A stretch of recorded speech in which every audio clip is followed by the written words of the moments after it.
Welcome to the WorkJoy Jam podcast. I'm your host, Beth Stallwood, and I'm excited today to be joined by Liam Black. Liam is an author, he's an ex-CEO, he's worked on a number of boards, he's an investor, has a really interesting background and career, all in leading organisations with purpose that are trying to do things for the world, trying to make the world a better place, to really have that sense of social responsibility. And we have a great conversation here around his career, his background, and some of the things he's learned. And also around the role of men in organisations in senior positions. And we get into the spicy conversation in what is entitled in his book, In the Theatre of Performative Male Ego, and some of his thinking around what we can do to really, really actually make change when it comes to equality in workplaces. So I really hope you enjoy this conversation. There's some spicy stuff. There's some calls to men to do some things differently. And I think it's a really interesting place for us to begin. Welcome to the WorkJoy Jam. I am delighted today to be joined by Liam Black. Liam and I actually share a book launch date, and his book, How to Lead with Purpose, Lessons in Life and Work from the Gloves Off Mentor, is a really, really great read. So I am so excited, Liam, to have you here today. Rather than me introduce you, I would love it if you would tell our audience who you are, what you do, and maybe a little bit of your career story and how you got to where you are and what you do today. Yeah, sure. Well, thank you very much for having me on, and hello, everyone. So I'm actually speaking to you from the podcast studio at the Conduit in Covent Garden, and the Conduit is a members community.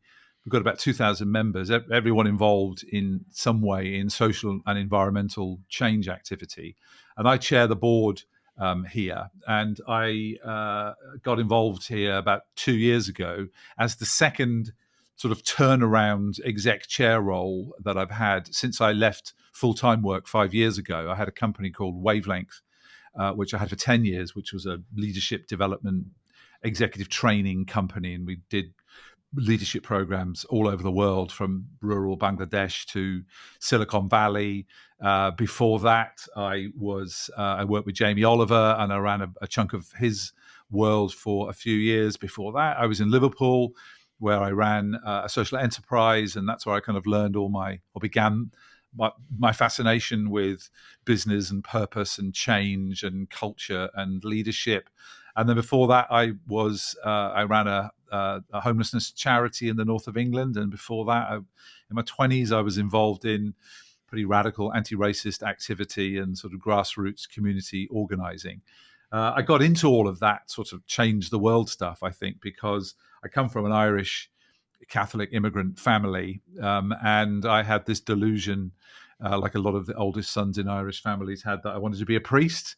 And so I think a lot of that, a sense of obligation to change the world and wanting to make it a bit better does have its roots there. And although I've left the Catholic Church a long way behind me, it would be silly of me not to acknowledge how big an impact that had in my formation.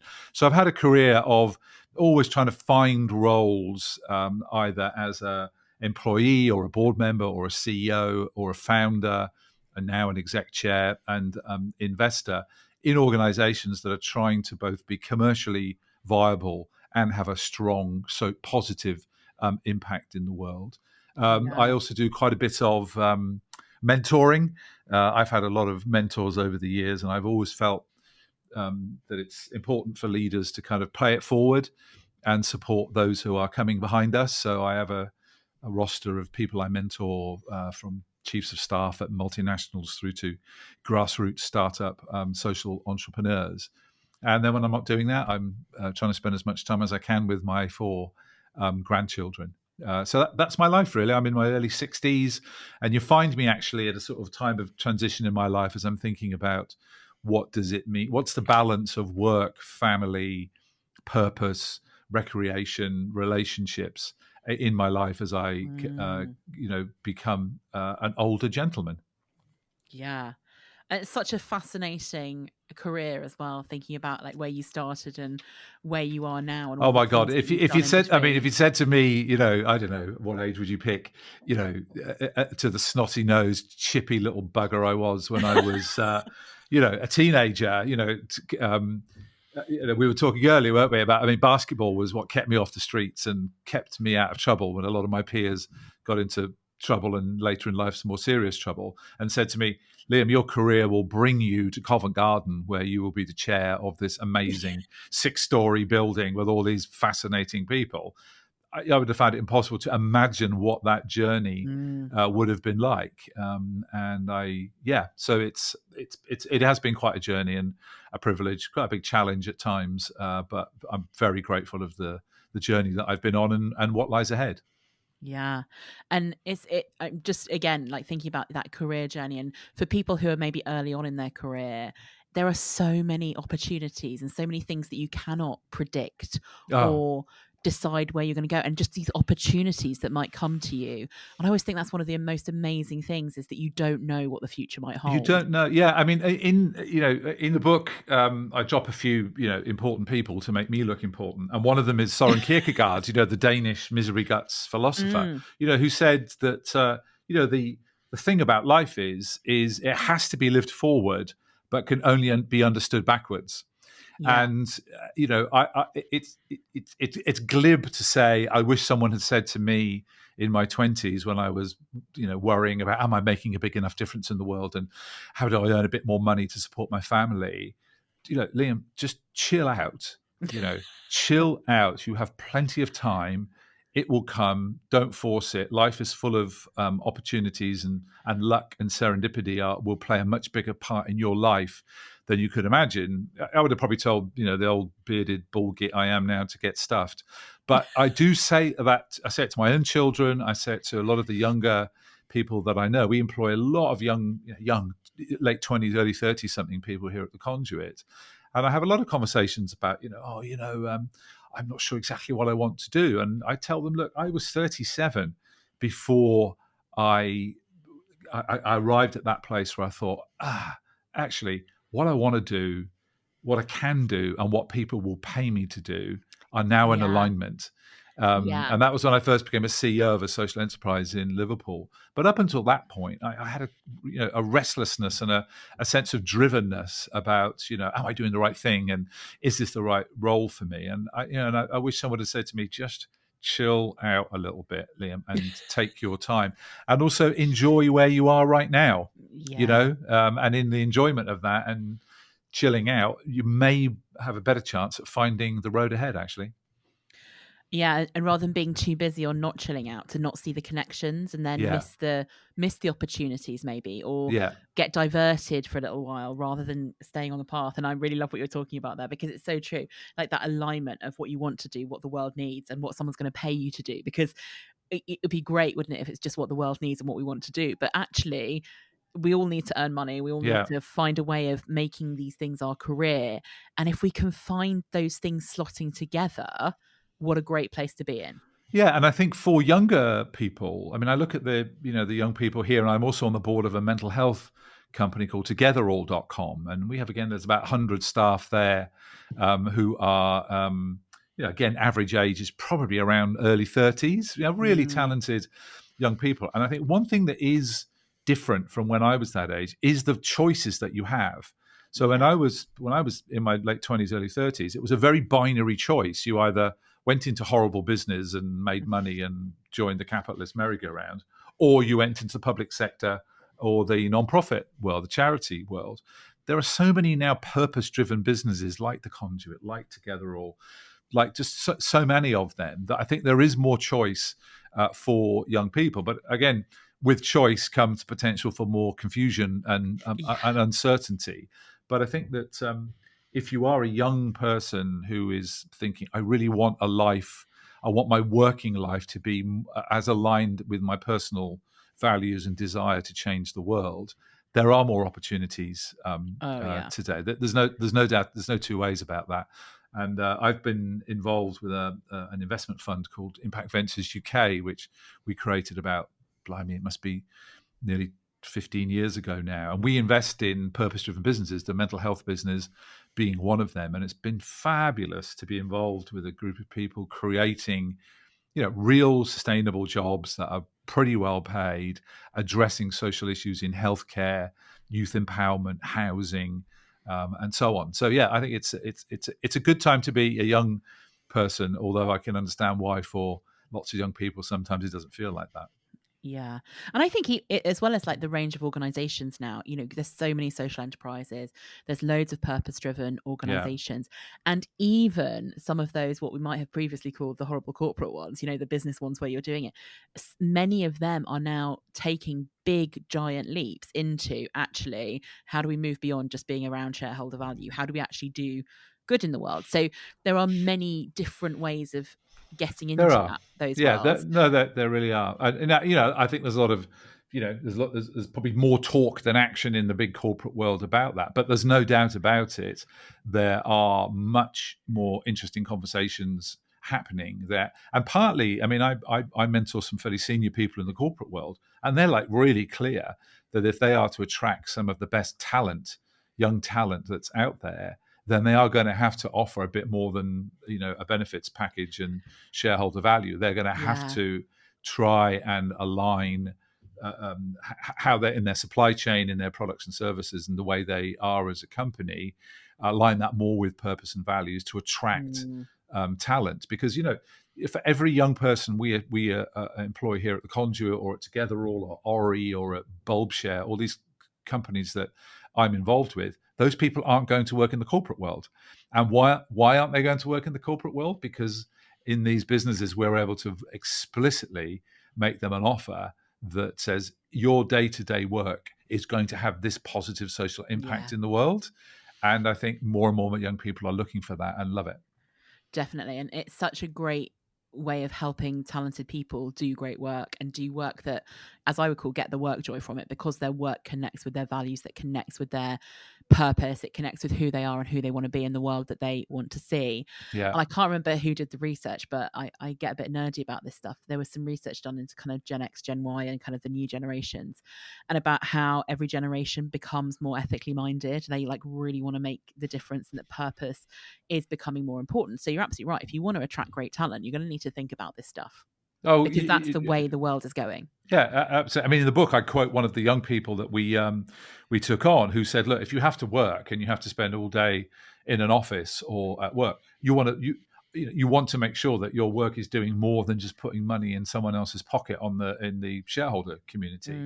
And when we recruit for the Conduit or Togetherall or the other businesses that I'm involved in, that we're really explicit. Like, do you want to do work that has value beyond one bottom line? Come and work with us, marketeers, chefs, IT people, salespeople, marketing people. And, it's really great to see now that there's a lot of competition between the medium-sized, purpose-driven businesses employing up to about 100 people and so on. There's loads of them in London and elsewhere where we're now competing for that sort of talent. And that's for those youngsters looking for jobs, that's a great place to be. Yeah. And if you are listening to this and you're one of those young people looking for a job, or person at any age really, and some of these organizations would be worth looking at, because I think as well, maybe people who aren't of the kind of 20s and 30s, but maybe more 40s and 50s, we sometimes think that we're stuck where we've always been, or we're stuck in a certain industry, but actually your skills are valuable across different areas. And if you want to go and look for purpose-filled work, there will be opportunities out there for you as well. Yeah, no, absolutely. I'm 62, and I don't want to give up work. I want to have less of it, and I want to have a different mix of things in my life because I'm definitely not 30, 40, or 50 anymore. But I think that you can't just have a company full of young, ambitious people because they don't have enough experience, and so getting that mix of people who've been around the block a few times and know that all businesses go through hard times. All businesses know that they know that it's all about culture, and you're not always going to get that right. And getting that blend of experience and age and background, I think, is the trick that all the boards I'm involved in are trying to pull off. And there are more and more people out there in their sort of 40s, early 50s. who I think are hungry for purpose Mm. and have a lot of skills and experience and vibrant networks that I would love for them to get involved in the companies that I'm involved with, because they'll bring so much to us alongside the passion and youth and ambition of young people. Yeah. And it's I always think you're never too old. You're never past an opportunity to rewrite the story of your career. There's always something that you can do if you want to. If Yeah. you've been in the corporate world and you've learned all the skills and you now like, do you know what? Now is my time. Go and look for some of these social enterprises, purpose-driven organizations, charities, etc., who would really value the skills that you have. Yeah, I mean, one of the chapters in the book is called Purpose and Platform, and it looks explicitly at how do you find the right place and the right people to make real the purpose that you have of having meaningful work that makes a difference in the world. And I would say that most of the people that approach me for mentoring, whether they're senior corporate people or they're entrepreneurs or they work in the nonprofit world, they often seek me out when they feel either the anxiety or the boredom or the irritation that comes with when your purpose is out of alignment with your platform.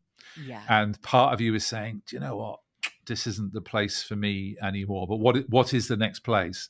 And in the book I talk about entrepreneurs who have business partnerships and how that they find a way of changing that. People in their late 40s helping me answer the question, or me helping them answer the question, rather, how do I make my 50s my best decade yet, rather than be the decade of sort of slow glide into retirement. I mean, I'm getting on now, but I've had to reinvent myself 3 or 4 times in my career. And it's only as I've got a bit older and seen the benefit of coaching and mentoring to do that much more mindfully, rather than being forced into making transition. But as I say, that's at the heart of the mentoring work that I do. And the reason why I wrote the book was to help people think through, by sharing some of my stories and the stories of the amazing people I've had the pleasure and honor of mentoring, to help people really make sense of what their next transition might look like, and or how they deal with opposition, or how they deal with all the stuff that comes up when you're trying to run a company or be a leader in a business. Yeah. And actually getting that coaching and mentoring is something that helps so many people to step into, how do I get through this transition? How do I work through this challenge? And actually, leadership can be a lonely place, and having Oh people in yeah. your corner, having a mentor, having a coach, having a network, having a squad that you talk to that help you is such an important part of leadership, I think. Vital. I mean, I tell the story in the book of, at the end of my time with Jamie, I mean, I start that chapter with talking about him standing on a stage in London Bridge. This is about 15 years ago now. And, the place was full of celebrities, politicians. Jamie was there, loads of the young people that we worked with, anyone who was anyone in the hospitality industry in the UK and beyond. And it was a celebration of the 5th birthday of the 15 brand, which was the restaurant that Jamie created as a result of that TV show, and has helped so many young people. And on the outside looking in, you would have thought, wow, look at Liam. He's standing on the stage there. He's emceeing this. He's got the best job in the world. But I was hating it, and I wanted to leave.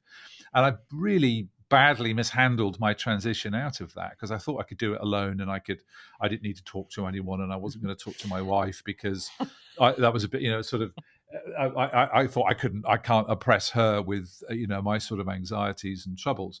But what a mistake that was. And I just wish that I had got myself a coach or a mentor, to have someone outside of my life with no emotional stake in me, really, to give me some good advice and pointers, and have a place where I could just howl, question, have conversations to try and make better decisions. And when I then set a company up for 10 years, and when I exited that company in my late 40s, I was really clear, in order for me to do this properly for myself and for my business partners and our client base, I need to get some support here. And I used a coach. She was amazing, and that helped my transition at that point in my life be much smoother, less troublesome and anxiety making for myself and everybody around me. So, and I try and bring that to the people that I work with. And I mean, I know you're a coach as well and a mentor. I mean,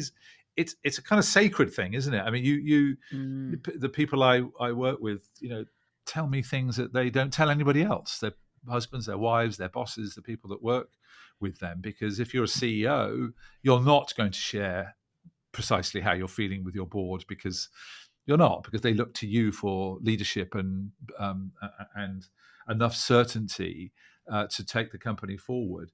But having a place and someone with whom you can express your vulnerabilities, your anxieties, your worries, I don't know what to do, Liam. Then if you don't have that, you're going to struggle. And if you do have it, you have a better chance, I think, of making better decisions about how your career can develop and how you can find joy, continue to find joy in your work, even if it means leaving the place where you are now. Yeah. And I think so often as a coach, people come to me, I'm sure they do to you, when they're at a point of some kind of transition, some kind of change, some kind of growth, some kind of feeling frustrated because you need to, like deeply you need to move to the next thing, but you don't know how to do it. There's all of these points in time where my big advice is just like reach out to another human being and have a conversation. And that could be a mentor, it could be a coach, it could be a friend, but actually that, as you said, trying to do it alone must have been horrible. It was horrible. I was so stuck in my own head, and of course, the more stressed I got, and the more anxious I got, the more difficult a place it was to stay in my own head, and then the danger of making poor decisions. Whereas, I mean, it's a terrible cliche, isn't it, that a problem shared is a problem halved? But there is definitely something in that. Yeah. And I find that the people I mentor, when they say, "I'm going to tell you something, Liam," and they tell you and go, "Oh yeah, everyone experiences that." And they're like, "What?" As a CEO, they go, "Oh, it's not just me." No. Believe me, it isn't just you. The relentless day in, day out, worrying about cash flow, profitability, staff, systems, supply chains, managing your board, etc., etc. All of those things can take a huge toll if you're not looking after yourself. And one of the ways of looking after yourself is having, as you say, someone to talk to where you can be really, really honest. Because it's a fine line, isn't it, when you're a leader or a CEO, particularly of a company, where you want to be authentic and you want to be yourself, but you can never be your whole self. No. If you spew out all your anxieties in front of the whole company, that's just self-indulgent and chaos producing. But you have to have somewhere to go to be able to talk about that. Otherwise, it will do your head in. Yeah. And that's why I think there's such a high level of mental anguish and drinking and relationship issues amongst a lot of senior leaders, particularly men. Who just feel, well, I have to deal with this myself, because if I share how I'm really feeling, it will be a sign of me revealing my weakness. But again, it's a bit of a cliche talking about, I think, a leadership position. Saying that you do feel vulnerable, you do feel anxious, is a sign of your strength, not a sign of your weakness. It is a flaw not to talk about that to someone who can support you properly. And to go out and reach out for that kind of support and help, and getting somebody who can do that for you. And I'm gonna take us down a little another street now, because one of the chapters in your book, which I devoured here, and I think it's a really interesting one, as somebody who's been a CEO, who's been a leader of many different organizations, who's been around the board table, who still is around that board table. You have a chapter here, chapter 6, and it's called "In the Theatre of Performative Male Ego." And I read that as a title for a chapter. I was like, right, I want to get into this. And I'm really interested, and I kind of do a lot of work in the space of how do we make organizations more inclusive? How do we really make diversity work? How do we get this equity thing? And I know that you're in this space too. And I'm really interested to hear a man talk about this. Yeah. So I hear it. I end up coaching a lot of women. I do coach men too, but I coach a lot of women. I work with a lot of organizations trying to help do things in this space. And the things I hear from women are, around the challenges around being the only woman in the room, and having kind of all male boards, or male boards with a couple of women, but their voices aren't heard. Mhm. And it's, number one, it's really refreshing to hear a man talking about this in this space. And I thought it'd be really interesting if we could dive into Yeah, some of this and maybe love get to. into that little spicy conversation about Yeah. actually, what are we going to do about this challenge that's actually going to change stuff? Yeah. No, and thank you for picking that, because it's yeah. I think some people do shy away from this. Actually, the roots of this book, Beth, began differently. It actually began as a book about aimed at men in leadership. And it came about because I remember sitting in Silicon Valley with a group of we used to take groups of C-suite leaders off to Silicon Valley, spend the week going to amazing places, going inside all the tech businesses you've heard of, meeting these amazing entrepreneurs and investors. And I used to fly home with a mixture of, oh my God, wonder, terror, these people are going to run the world, and also a huge feeling of, what the bloody hell have I been doing with my life, having met enough 25-year-old billionaires, with 700 million customers. And we were, and so at the end of one of those weeks, we were all sitting around in a hotel somewhere in Menlo Park in Silicon Valley, and they were all blokes. Apart from them, there might have been a couple of women in there, but usually they were sort of white middle-aged men in senior leadership in banks, in manufacturing, media, and so on. And there was this kind of, oh, well, that was an amazing week, wasn't it, Trevor? Yes, Bill, that was amazing. Why can't we change things at our company? Why doesn't our company? What do you think, Michael? And then it suddenly dawned on me, well, maybe it's our fault. Maybe we are the blockage here. Have we ever thought about that? And that it isn't a tech problem, and it isn't a talent problem, or a market problem. It's a us bloke in the center of these companies problem.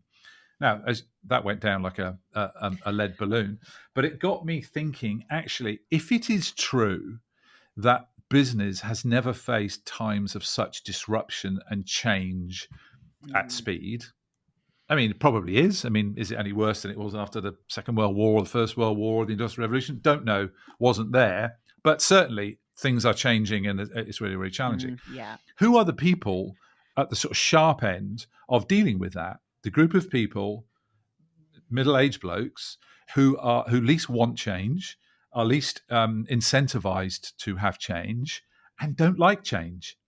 And I thought, And so then in my mentoring with senior women, I was hearing this all the time. In the theatre of performative male ego is a phrase that a woman that I was speaking to, who was the head of HR at a FTSE 100 company, was saying, I've come to terms with the fact, Liam, I'm in this theatre of male ego, and let me tell you what it looks like.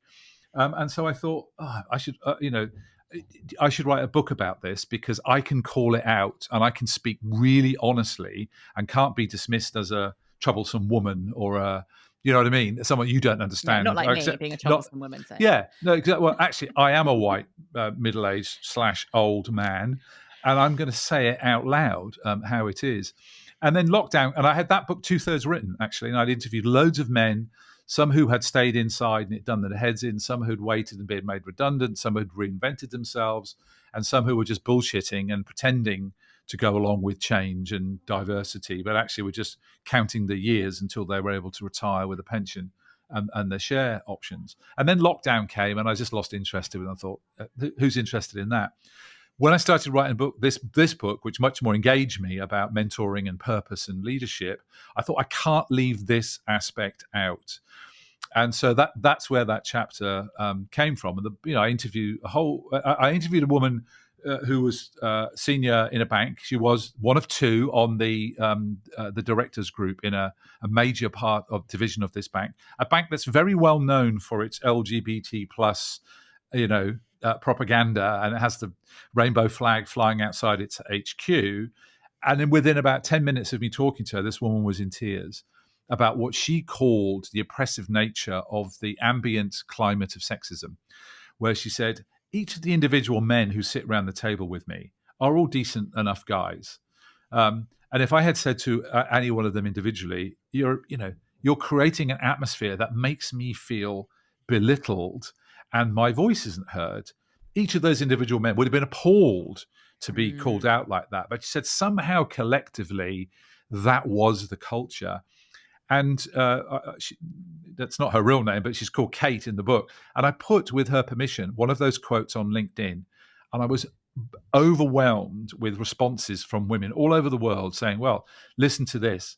And it just became really, really clear to me, not that I didn't know, but it was massively underlined that, there are many women out there, ambitious, talented women being thwarted because of this culture. Now, I absolutely know there are many systemic reasons, about childcare, about pay, about housework at home, all of those things that are obstacles to women advancing, particularly in the business world. 100% get that. But I don't talk about that in the book. I talk about men. Now, I can share and give a platform to the voice of women, but I can't speak for women.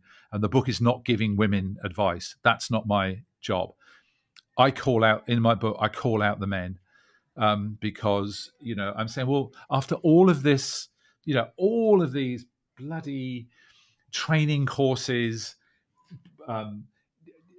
group hugs, retreats, initiatives, nothing has changed. All of the indications from the Fawcett Society, the IOD, show that it's my granddaughter who's 7 is going to be in her 40s, before any of this really, really changes. And so the question is, why isn't it changing?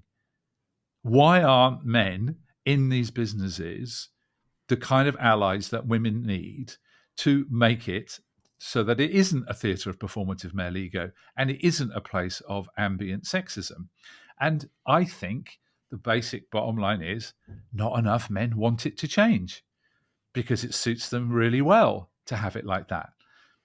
Most men rise up the hierarchies of businesses, not because they're particularly brilliant, but because they know how to play the game. Jeffrey Pfeffer, the Stanford leadership guru who writes books about this, said, what is the skill you need to develop to rise up the corporate ladder? It's flattery. And men are very susceptible to that. And so we have a situation where lots of men appoint men who look just like them and sound just like them, and then say, "Oh, well, I don't know, where are the women?"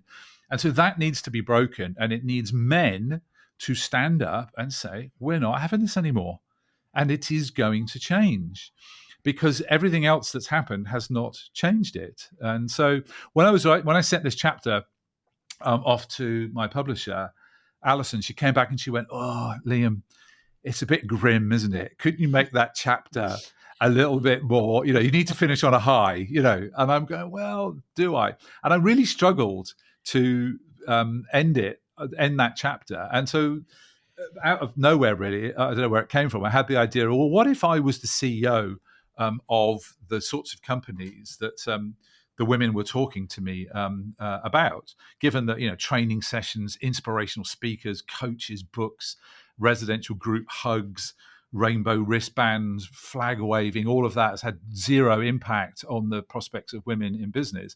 I said, well, if I was a CEO, I would send out a memo, and this would be the memo. So the chapter ends with this memo, Beth. Guys, you have 18 months to make your teams less blokey and white and hostile to women. I'm open to whatever tactics you want to use within reason to achieve this. 50% of your bonus will be linked to this goal, and if you fail to achieve it, your chances of promotion will be 0. I appreciate that some of us might do the right thing for the wrong reasons, but at least we'll be trying to do the right thing, because right now, clearly not enough of us are. And so, and that's why I am on this, Beth. I think that, the days of cajoling, encouraging, writing reports, conferences are over. And I think if that change is to happen, and business needs it in order to deal with the disruption and the change that's going on out in the market, then men are going to have to be incentivized to do the right thing and disincentivized to maintain the status quo. This pisses off a lot of men, but I don't care, because I don't hear any compelling alternative to it. So my advice is to the men in order to do that. And then the other thing I talk about in the book is, one thing that makes me laugh out loud is when I talk to men in senior positions who go, "Well, yes, Liam, but we can't just lower the bar and let any old woman or any old person of color onto our board." And of course, the sort of the unspoken assumption there is that these boards are full of the most amazing men doing the most amazing stuff. And I have been in and out of the C-suites of companies for years, and it's a bit like the Wizard of Oz. You pull back the curtain and go, "Oh, that's who's on the board." It's just a bloke. It's just a bloke, who's really good at playing the system, but actually is feeling pretty intimidated and vulnerable because he doesn't understand sustainability. And all the stuff he's learned to get here now doesn't count for much because we live in a digital world where a 30-year-old may know more than he does about digital technology. So I think that if I was a CEO in those businesses, I would be encouraging all the men that work for me to see this as a fantastic opportunity to be great allies. And I'm sure they will. A lot of them are married. A lot of them have adult children who are daughters. And why would we not do this, both in the interests of our sisters, but also in the interests of making our boardrooms genuinely more diverse so we can make better decisions. And I don't care if it pisses off some blokes because they need to change. Yeah. There's so many things I'm going to pick out. The first one is, I shudder when people say that to me. They go, "Oh, but we can't just we can't just have a woman here for the sake of having a woman." I'm like, well, so you're assuming that the woman is going to be worse. Yeah. There's just a whole series of assumptions underneath that, aren't there? Yeah. So you're saying to me that there is no way that a woman could possibly be good enough because you assume they're going to be worse. So the women are already, or the people of color, people of a different background to you, are already on a back foot because you are making an assumption before you've advertised, before you've done a shortlist, before you've got somebody in front of you that they will not be as good. No, we're already there. Yeah, 100%. And then with the sort of unspoken part to that, Beth, that actually we're all brilliant around this table, and the bar is so high. Just impossible. And of course, the reality is for women in business who have risen up the ladder, they've had to be so much better than the men and put up with so much more shit than the men have had to put up with to get there.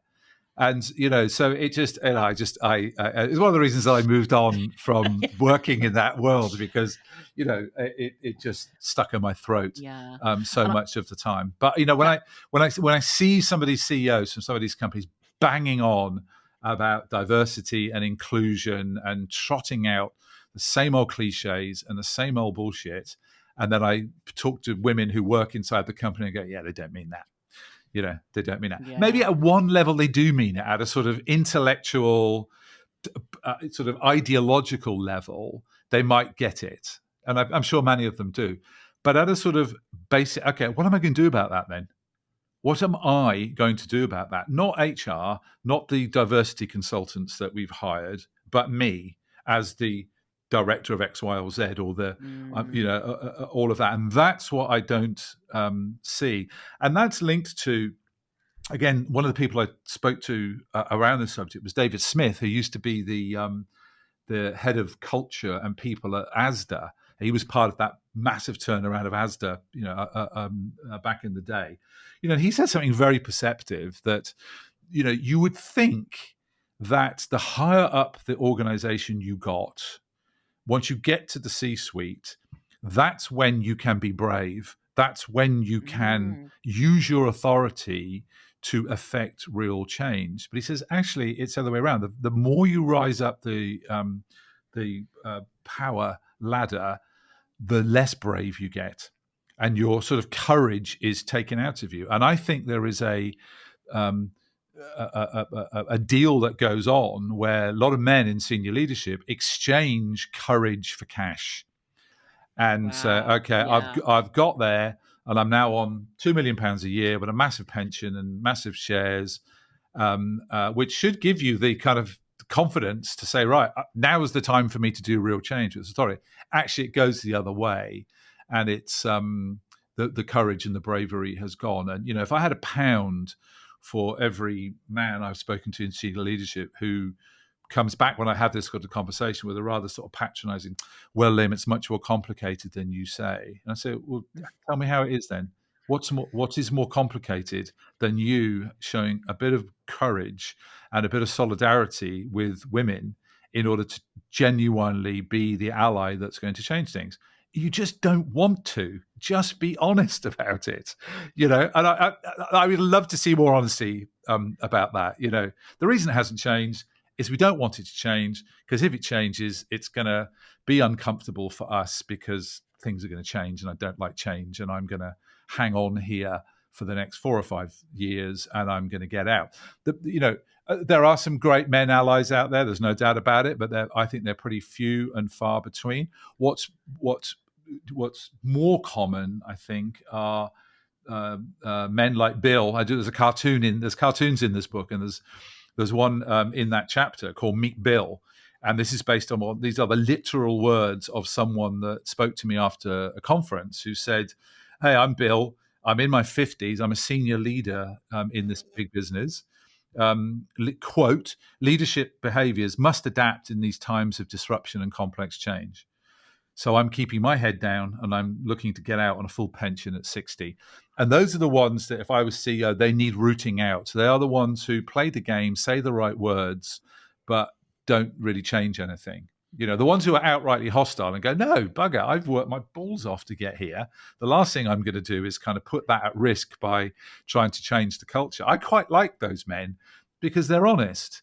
It's the Bills of the world who say, oh, yeah, I wear my, you know, I go to LGBT conferences and I wear my little rainbow badge and all of that, but actually do absolutely sweet Fanny Adams to bring about the change inside the business that makes it easier for women to rise. And, you know, it's easy for men to write off women who say that, you know, oh, you're just complaining because you haven't made it to the C-suite, which is why I think that, you know, whatever privilege I have as a bloke, I should use it. And I hope other men will, in order to, you know, create a world in which my granddaughters and my daughters and daughters-in-law and all the fabulous women I know who are trying to make their way in business don't have to put up with the crap that they currently have to put up with. And I think it's so interesting that, you know, I hear this a lot, and I think it's a source of what I would call a massive source of work gloom for a lot of women in business, is this idea that individually all these guys are great, but together they're not doing the stuff that needs to be done to make a difference. And the oppressive climate of sexism that's there, and it is there in many organizations.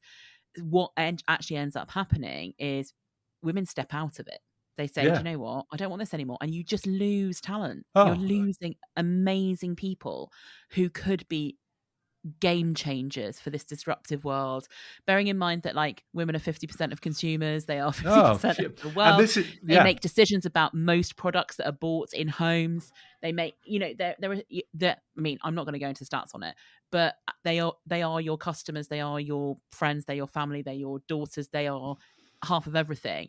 It's mad. I personally think it's mad that we're here in 2023 and we still have to have this conversation. It really is something. And also, you know, look, I'm in my 60s. I was, you know, I'm no saint here, right? I grew up in the 60s and 70s, which were drenched in misogyny, you know, and I have been that guy that has said the wrong thing. I have been the guy that, you know, has been overbearing and has got in women's way. I've been that guy, you know, but it is depressing to see men a lot younger than me who weren't formed in that era still not doing enough to be allies of women. And, you know, I know because I sit with some of the women that I mentor, and the sort of extra cognitive load that has to be carried in order to know that I've got to go into this meeting and it's going to be majority blokes in there, and I just, you know, I'm going to have to try harder, work harder,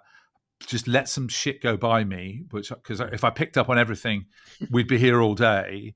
And, you know, so I can understand why women go, do you know what? I'm leaving to set up my own business, or I'm not going to pursue that, you know, carry on up this ladder. But as you say so well, that just loses so much talent And that's why I say in that memo, I don't care as a CEO if you do the right thing for the wrong reason. If you're just doing it to get a bonus, fine, because at least the change is happening. At least the change is happening, and because at the moment, not all of us are trying to do the right thing for the right reason or the wrong reason.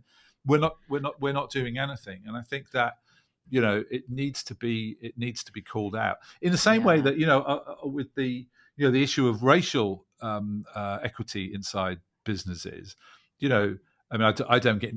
You won't be surprised to hear this. I get very few invitations to speak to corporate audiences now because I tend to say things out loud. But I almost got a booking to speak at a well-known bank. It was one of these. You must get this all the time.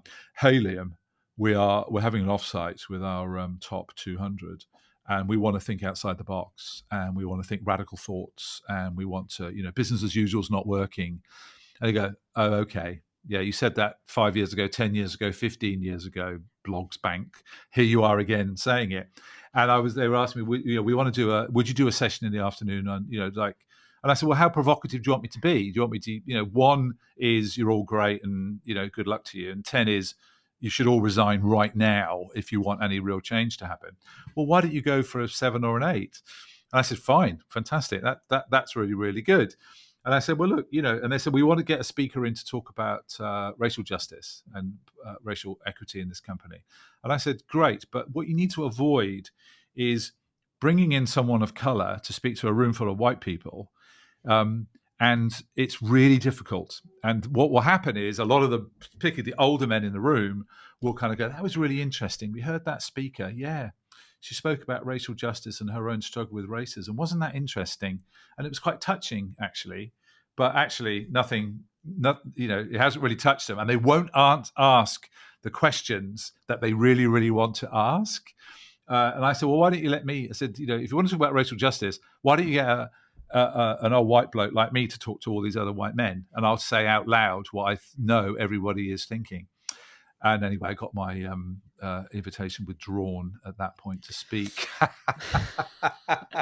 So it's kind of, and I get it. I don't want to judge individual people. If you are on a big salary in one of these businesses, you can feel you've got a lot to lose by stepping outside the herd mentality and saying, this is bullshit. And we need to do something genuinely genuine. I get it. And the system is designed to drain you of that bravery and isolate you very, very quickly if you do it. But if we don't have CEOs and other men sitting around the exec table and around the board tables taking these risks, stepping out, then, as I say, my granddaughter will be a grown woman before this changes. And that's just ridiculous given the change that we know is required in the way in which business operates. And I think there's a couple of things that really stand out for me in what you're saying in the book and what you're saying here is that so many things in business on an individual level get measured and rewarded. Yeah. Yet this is one thing that is very rarely on an individual's kind of bonusable things or, pay rise or promotion, etc. So why not? Because we all know what gets measured individually is the stuff that actually gets done in an organisation. And I think that it's as straightforward as, why not? Because they don't want it. Because not enough of the blokes want it for all sorts of reasons. Some will be overtly hostile and just, no. I've worked really hard to get here. Why should I make it easier for other people, men or women, to do that?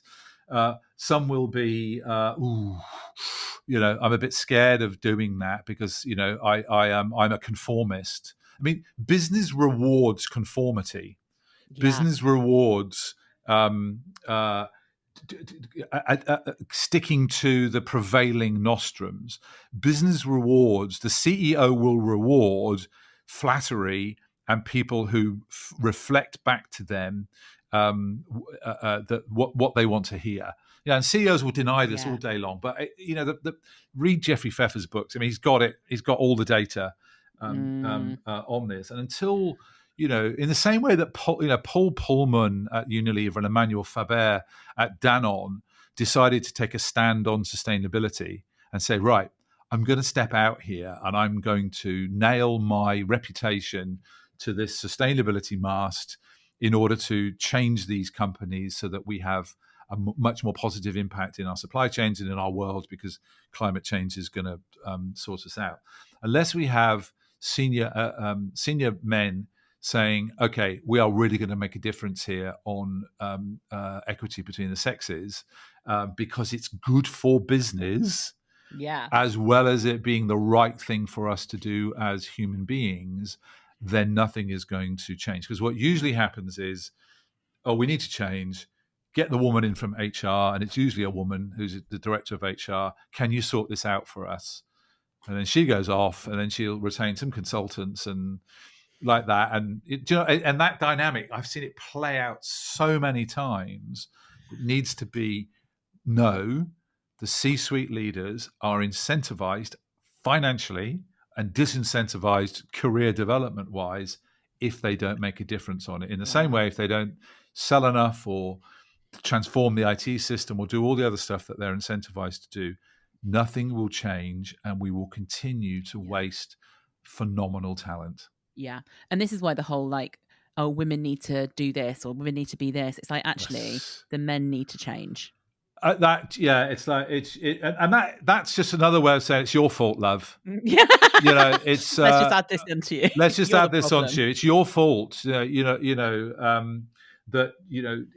Well, it's so not. And also, us blokes, we're married to women. A lot of us, we are. We have sisters who are women. We have daughters, and we see it all around us.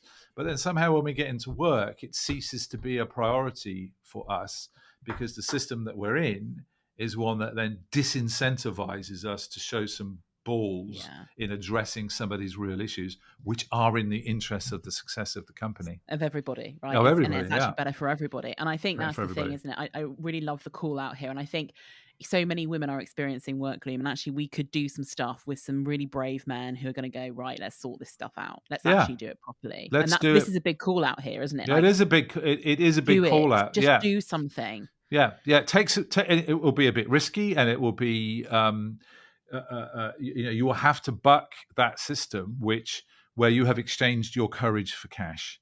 But on the positive side, to go into your 50s with the authority that you have inside these organizations and use that in order to make it a place in which all your staff can thrive and everyone has an equal chance to get to the exco table. That's really exciting.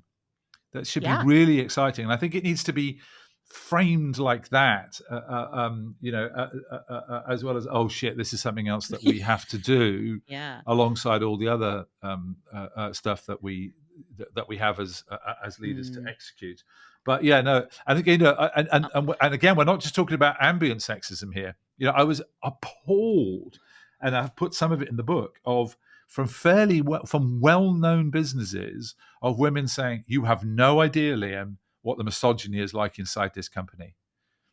There's one woman in the book who says that, when she looked above her and saw no women in senior roles, and this is in a very well-known UK business, she was told by her boss, you need to be the change,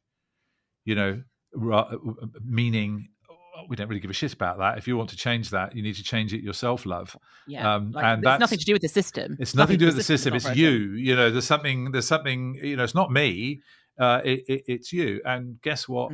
This woman just said, I can't. She talks about very brilliantly in the book about, like a lot of women, when you're confronted with sexism, you have all these workarounds about how you're going to, navigate your way through this kind of macho bullshit. And she said in the end it was just the cognitive load was just too much, and she decided, do you know what, I'm leaving, and she's gone off to do something else, and I'm really pleased to say is really, really thriving. But it's just like, oh my God, I was really shocked. And I thought, it exists at so many different levels, right? It's there, and we need to do something about it. And I think, guys, let's do this. And if you are in a senior position and you are a woman, you can also do this. It's not just about the guys, but I think there is something here about those boards that are full of men, C-suites that are full of men. Make something happen. Be the brave person. You have the ability to affect an enormous amount of change in your organization. Really, really. And again, one of the things that, with the people I mentor who are involved in big businesses is, what I talk about in the book. He said, it's really hard here, even for a man. It's hard, to keep your place at that top table. But I think if I can make 1% change here, Liam, I could have way more impact in the world, more positive impact in the world than if I left this to set up a charity or a social enterprise or go and work for a startup. And I think that's absolutely the case. That the potential for people at senior leadership, and again, you talk to people. So, what do you do? Oh, I work for so and so multinational. Oh, right. And how many people work for you? 10,000. Oh, okay. What's your budget? For £250 million a year or more. Oh, okay. Why don't you change something? Oh, it's really hard, Liam. You go, it's not hard for you to do that. It's much harder for the other people to change it. It's much harder. Exactly. You are leading an army with the resources of Croesus, and you're still complaining that you don't have enough resources to do things. And that goes back to this thing about the disempoweringness of these senior leadership positions, where your bravery falls away in inverse proportion to your level in the hierarchy. And that really, really needs to change for men and for women. Definitely. Now, I'm going to move us on, Liam, right. because I honestly... Shall I get off my soapbox? Soapbox down. Soapbox to one side, okay. Okay. I feel like together we need to do something on this soapbox. We'll find a way. Yeah. But I'm going to move us on to some quick fire questions. Okay, Are you ready? I am. Right. Question 1. For you personally, what is always guaranteed to bring you some work joy? Seeing when a team really clicks and we achieve what we set out to do, and we do more even than we thought we would do. That really thrills me. Love that. Question 2. What book are you currently reading? And you're not allowed to say your own. I am. Now, I could answer this in 2 ways. I could sort of show off my literary genius by saying I'm reading Salman Rushdie's new book, which I am, but I have to say I'm struggling with it. And I think it's more a act of solidarity with an incredibly brave man than it is that. But I'm trying to read Salman's book at the moment, and I've also just got Oprah Winfrey's book called What Happened to You, because I'm really interested in intergenerational trauma and how we carry on in our lives, making the mistakes that previous people have made. So I'm struggling with one and enjoying another. Just working through it. We'll find a way. And what is one bit of advice that somebody has given to you in your lifetime that you always find yourself coming back to? That's a really great question. I think it would be a mentor I had when I had my first CEO role, and he talked about the importance of building up your bank account of trust with the people that you lead. So, and you build up your bank account of trust by not bullshitting, not lying, being as transparent as you can be about things, so that that's how you build up the trust between the people you have responsibility for. And you're going to need that, because at some point you will need an overdraft. You will need them to really trust you on something. And if you don't have a lot of that relationship capital in the bank, then you're stuffed. And then the other bit of advice I got from Brother Athanasius, who was one of the Christian brothers who in Form 1, when I was at school, a big thug from Cork. Still remember him. I still remember. And he said, amongst... there was a lot of Catholic nonsense, but he also said, look after your teeth and your feet.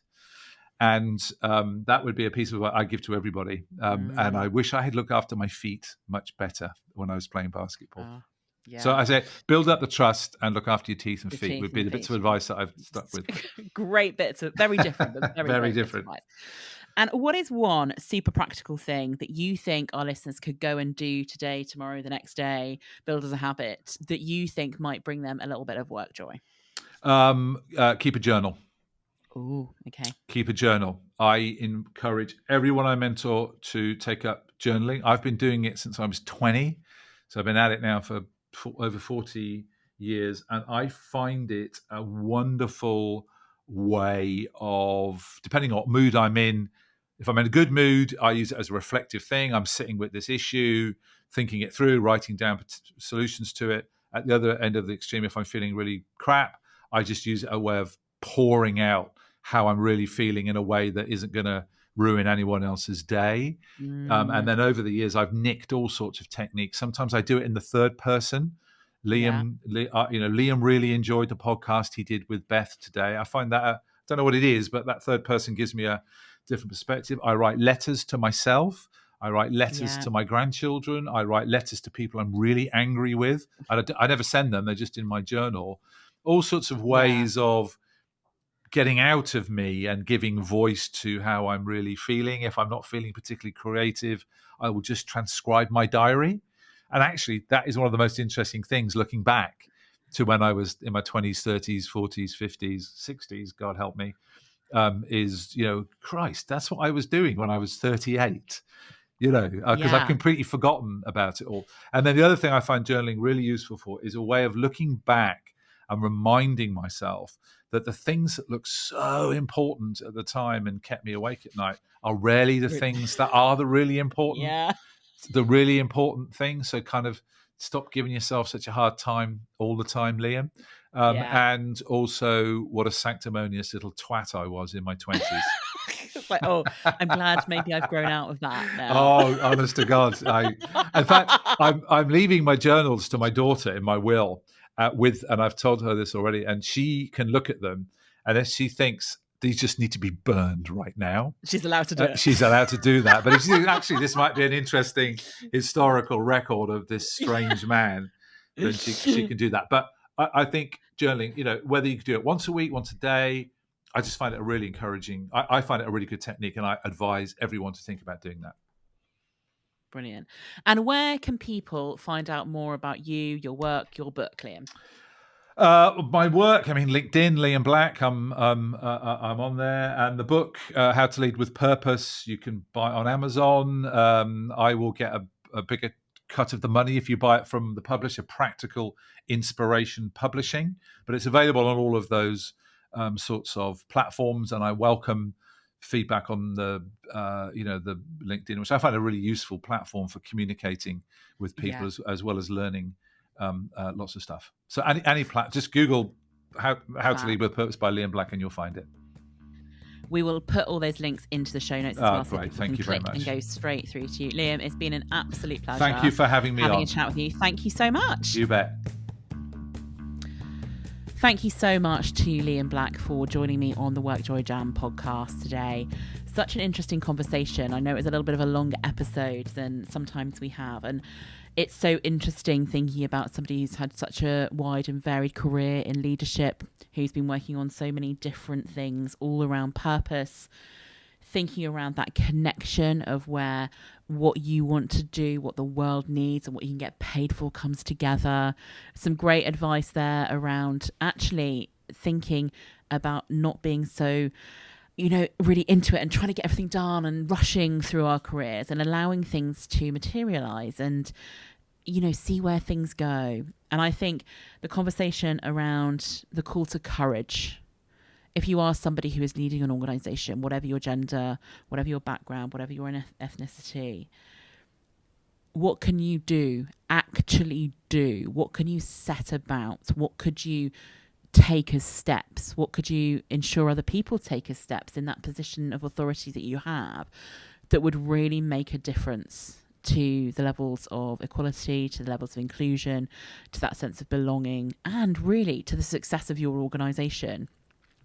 If you were to step into courage, if you were to step and make some big decisions. A really interesting call there from Liam, who's kind of been around the block a number of times and has some great advice there. And I think his advice around journaling is one that we often get, like make some notes, do some writing, see where you can get to with it. So thank you to Liam for joining me today. Do have a look at our other episodes that are available. There's so many different people, different backgrounds. And as you're listening here, if you could rate and review the podcast. That would be fantastic. We'd love to know what you think. And do get in touch with me, hello@createworkjoy.com. Would love to hear your feedback. Thanks so much, and I'll see you again next time.